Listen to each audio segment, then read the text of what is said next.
कभी आधी इन्फॉर्मेशन से पूरी कहानी बनाई है, चिंता मत कर, मैं वो सिखाने आया हूँ। So good morning everyone, this is JP sir. देखो भाई साहब, हमारा 18वां क्वेश्चन क्या बोलना चाह रहा है, क्या बोलना चाह रहा है, पढ़ेगा एक बारी, पढ़ते हैं। So the sum of 4th term and 8th term of an AP is 24, ठीक है भाई साहब, and the sum of 6th and 10th term is 44। Find the first 3 term of an AP. देखो यार क्या बोल रहे हैं, क्या बोल रहे हैं, क्या बोल रहे हैं। 4th टर्म और 8th टर्म का जो सम है वो 24 है, ठीक है। 4th टर्म और 8th टर्म का जो सम है वो 24 है। 6th और 10th टर्म का जो सम है, मतलब जोड़ रहे हैं, जब 6th और 10th टर्म को जोड़ा जा रहा है तो उसकी वैल्यू 44 आ रही है। हमें बताओ इस एपी की स्टार्टिंग की 3 टर्म क्या होंगी, हमें बताओ इस स्टार्टिंग की एपी के स्टार्टिंग की 3 टर्म्स क्या होंगी, मुझे ये बताना है। Clear clear clear. तो देखो क्या दिया है, पहले जरा ध्यान से देखो। A4 में अगर मैं A8 ऐड कर दूं, मतलब क्या, 4th टर्म में 8th टर्म ऐड करूंगा तो कितना मिलेगा, 24 मिलेगा। ठीक है, एक चीज़ और दी जा रही है, अगर मैं 6th टर्म में 10th टर्म, मतलब 6th टर्म और 10th टर्म का जो सम है वो कितना है, 44 है। अब बोला गया 3 टर्म निकालो, तो क्या करना है, कुछ नहीं यार, जितनी इन्फॉर्मेशन दी ना उसको सॉल्व करो, जो चीज़ मिल रही है उसको हम यूज़ करेंगे, चिंता मत करो। पहले देखते हैं ये जो पहली इक्वेशन इसको पहले से रीराइट करता हूँ, फिर से लिख लूँ एक बार नीचे, हाँ जी लिख लो, आपकी मर्जी जैसी आपकी इच्छा। A4 + 8 बराबर 24 होता है। तो देखो A4 को अगर मैं ओपन करने जाऊँ तो क्या मिलेगा, A + 4 - 1 × D प्लस A8 को ओपन करो, क्या हो जाएगा, A + 8 - 1 × D बराबर 24। ओ अच्छा, हाँ बस इक्वेशन निकालना है, कुछ नहीं, 8D की वैल्यू निकालोगे, ठीक है। तो देखो A + 4 - 1 कितना होता है भाई साहब, 3D प्लस A + 8 - 1 कितना होता है, 7 × D 7D बराबर 24। A + A कितना हो जाएगा, 2A plus 3D plus 7D कितना हो जाएगा यार, 10D। अच्छा, तो ये तो मुझे एक इक्वेशन की तरह दिख रही है। हाँ तो इक्वेशन ही तो है, इक्वेशन की तरह नहीं दिखेगी क्या, पहली इक्वेशन इसको बोल दो। कुछ एक और इन्फॉर्मेशन दी है, क्या चीज़ यार, A6 + A10 बराबर 44। इससे इक्वेशन बना लो, बन जाएगी, अरे बन जाएगी, बना के तो देख, करके देखते हैं। देखो A + 6 - 1 × D, हाँ जी, प्लस A10 को क्या लिख सकते हो, A + 10 - 1 × D बराबर में 24, चलने दो, 24 नहीं है, 24 तो नहीं, 44, ठीक है। A + A हो जाएगा 2A, या फिर बाद में कर लियो।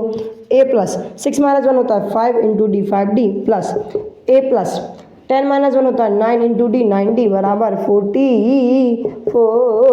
A + A हो जाएगा 2A प्लस 5 + 9 कितना होता है, 14D बराबर 44। अरे हाँ ना बोल यार, ओहो हो, 2 इक्वेशन मिल गई, हाँ जी मिल गई।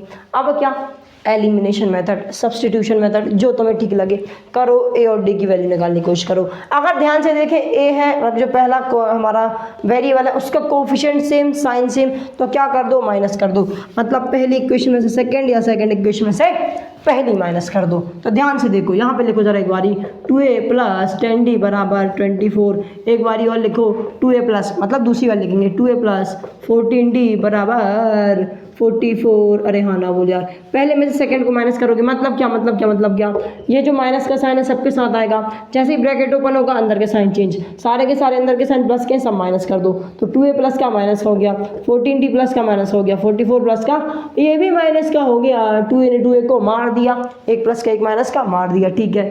10D में से 14D माइनस कर दो, मतलब 14D में से 10D माइनस करो, कितना मिलेगा, 4D ग्रेटर नंबर साइन, मतलब माइनस के साइन के साथ। 44 में से 24 माइनस करोगे, कितना मिलेगा, 20 मिलेगा ग्रेटर नंबर साइन के साथ, ठीक है। माइनस ने माइनस को मार दिया, सो D बराबर 20/4, जो मल्टीप्लाई का था इक्वल टू के साथ आके डिवाइड में हो जाएगा, 5 4 × 4 4 5 20, मतलब D की वैल्यू कितनी आ गई, अच्छा 5 आ गई, हाँ 5 आ गई। तो सिर्फ D की वैल्यू निकालना था, नहीं मुझे तो AP की स्टार्टिंग की 3 टर्म बतानी है, मतलब कॉमन डिफरेंस मिल गया। लेकिन ये जो D की वैल्यू है उसको या तो फर्स्ट में रख दो या तो सेकंड में रख दो। सो करते हैं जरा, पुट D बराबर 5 इन पहला इक्वेशन, इन इक्वेशन पहला, अरे हाँ ना बोल यार, इक्वेशन लिखो एक बारी, 2A + 10D बराबर 24। D की वैल्यू 5 है, सो 2A + 10 इंटू 5 बराबर 24। अच्छा अच्छा अच्छा, हाँ जी हाँ जी हाँ जी।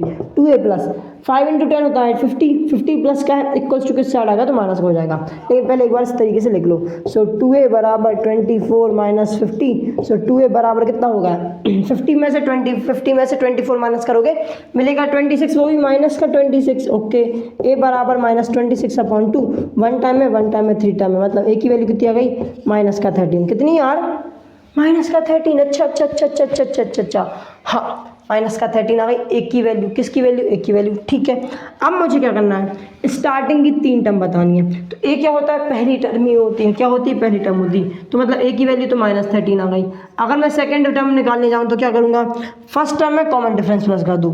First term minus 13, common difference D, मतलब क्या ए प्लस डी कर दो। ए की वैल्यू कितनी है यार, ए की वैल्यू अपने पास माइनस 13 प्लस 5 करोगे कितना मिलेगा, माइनस का 7, माइनस का 7 नहीं माइनस का 8 मिलेगा। 13 में से 5 माइनस करो माइनस का 8। ठीक है, थर्ड टर्म कैसे मिलेगी, a3 कैसे मिलेगी, a प्लस 2d से, अरे हाँ ना भूल यार। सो a की वैल्यू कितनी, यहाँ पे कर दूँ सॉल्व। ठीक है, a की value minus 13 plus 2 into D की वैल्यू 5। अच्छा अच्छा अच्छा, so minus 13 plus 10, so minus 3 आ जाएगी इसकी वैल्यू। मतलब a3 की वैल्यू क्या आ गई यार माइनस 3, a2 की वैल्यू कितना आ गई माइनस 8, a1 की वैल्यू कहाँ गई माइनस 13। मतलब इस AP की पहली टर्म 13, दूसरी टर्म माइनस 8, तीसरी टर्म माइनस 3, इसमें कोई दो राय वाली बात नहीं है। अगर AP भी बनाना हो तो इस तरीके से बना लेना, दैट माइनस 13 माइनस 8 माइनस 3 और फिर 5 कर देना तो कितना हो जाएगा 2, और इस तरीके से हमारी AP बन जाएगी। क्या मेरी बात क्लियर, क्या मेरी बात क्लियर। ठीक है भाई साहब, इतना ही करना था। कॉम्प्लिकेटेड क्वेश्चन लग रहा था, सॉल्यूशन थोड़ा बड़ा है लेकिन है आसान। क्या बात समझ आई, क्या मेरी बात समझ आई। ठीक है, अगर वीडियो समझ आई, वीडियो पसंद आई, अभी साइड हुआ था स्क्रीनशॉट ले लिया होगा अगर वीडियो पसंद आई वीडियो को लाइक कर लो, चैनल सब्सक्राइब कर लो। मिलेंगे नेक्स्ट वीडियो में, तब तक के लिए bye bye and have a good day.